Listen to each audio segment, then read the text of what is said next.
What's up, guys? Got a nickel box here. I already went through one of the rolls because it had an ender on it, and it gave us a 1947 out of Philly and a 1948 also out of Philly. So we got an ender, which is good. I'm expecting to find a lot of 50s and 40s. It'd be great to find a silver buffalo nickel, heck, maybe even a V nickel if I get that lucky.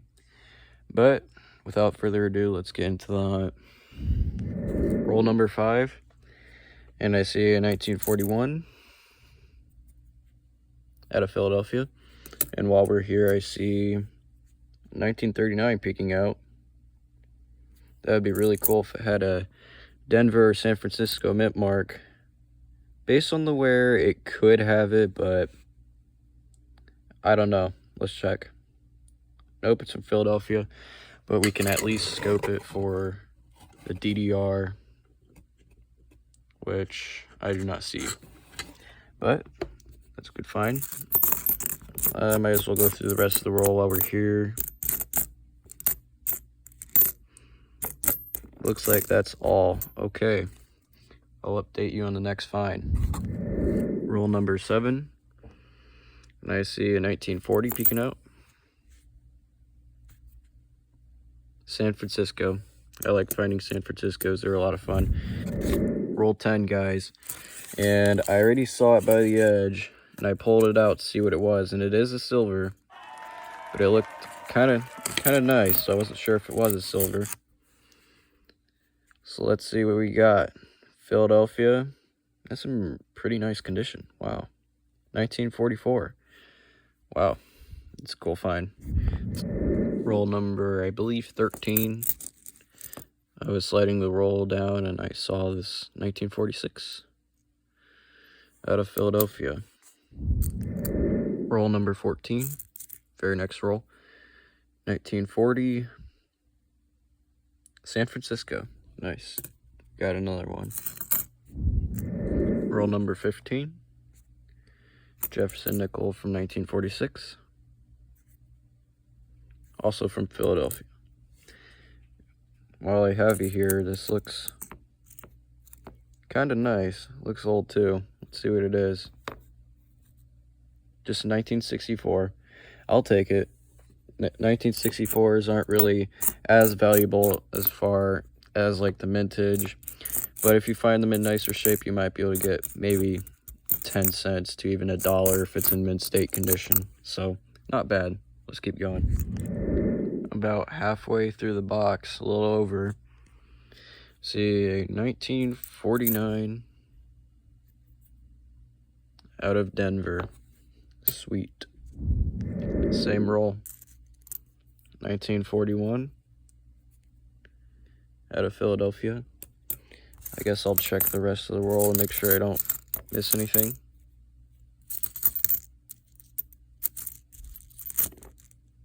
$1958 Denver. I don't usually record the 50s finds usually because I think 40s are worth a little bit more and they're more to look at. Oh, here's a 1939 Philadelphia. Let's check it for that DDR. I do not see that. The DDR basically means double die reverse, which on Monticello and the 5 cents, it displays a lot of doubling, which is basically, think of it as words overlapping each other. It's usually worth a lot of money. It's a really valuable error. Roll number 30. I'm bringing it in because I see a really nice Denver minted nickel. And usually when it's on the back side like that, usually means it's made from 1964 and earlier. It might be a 60s coin, but if it's from the 50s or 40s, that'd be pretty cool. It's a stunning 64. I figured, but you know, still a good find if it's in really nice condition. Roll number 32. And we got a 1941 from Philly. Roll number 34. Got a Jefferson nickel from 1949 out of Philadelphia. Welcome back. Finished the box. It went pretty much ice cold after that, but it was still a good hunt. We still got silver, but here's a recap of what we all found. I got 3 Canadians. I did not record these. And then we have, what is that, 15 exactly, 15 nickels from the 1950s. We have 11 1940s, 12 if you include the silver down there, which I'll explain more about that later. And then we have 2 modern coins, 2024, Philadelphia, and Denver. The reason why I keep 2024s are because they are a much lower mintage. They made a lot less that year. I think around 30 million just for Denver, which is extremely low. Way lower, for example, like this 1953, that's 46 million. So this is definitely the lowest minted year they've had in probably about 70 years. And then next up, we have 2 1939s from Philadelphia. And about this 1944 Philadelphia silver nickel, I can actually use it for the album. This is what we have so far. We're missing 2 nickels out of this album. I have a finished album that I've found before, but I've never bought any of these coins. These are all the coins that I've found throughout a few years of coin roll hunting. But here is my 1945 Philadelphia that is going to be replaced with the new one. So there's this spot. Here's my old 1944 Philadelphia. This is the new one that's going in. It has a lot more luster. It actually, let me show you. It has a few steps remaining, probably about 1 or 2. I would say a full step is like having a full line like this up here, all the way like that.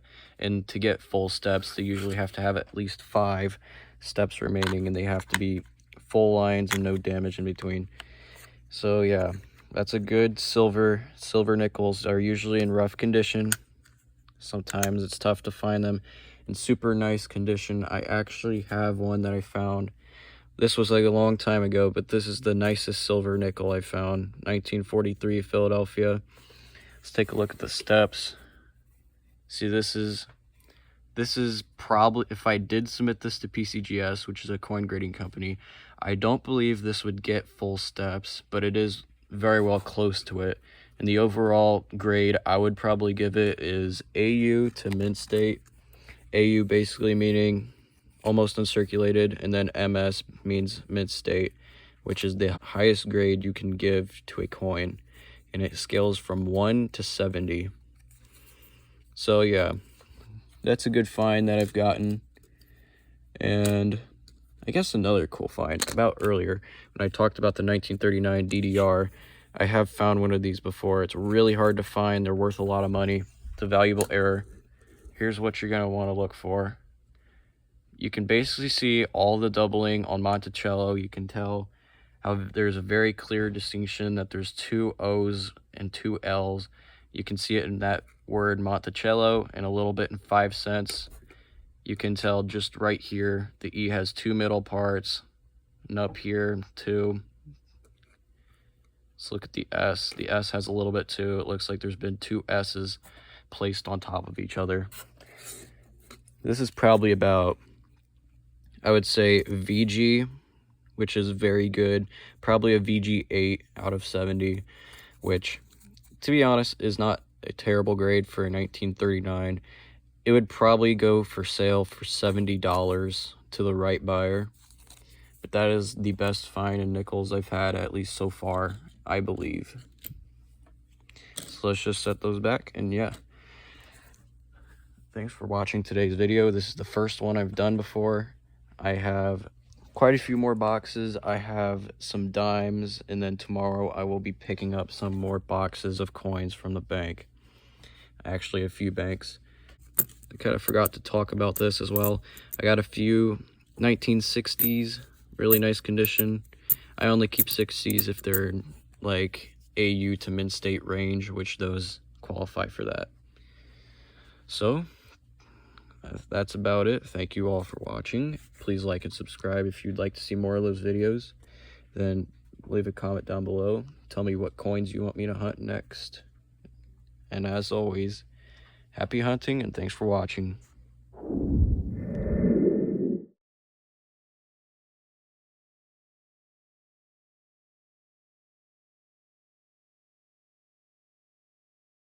Nice.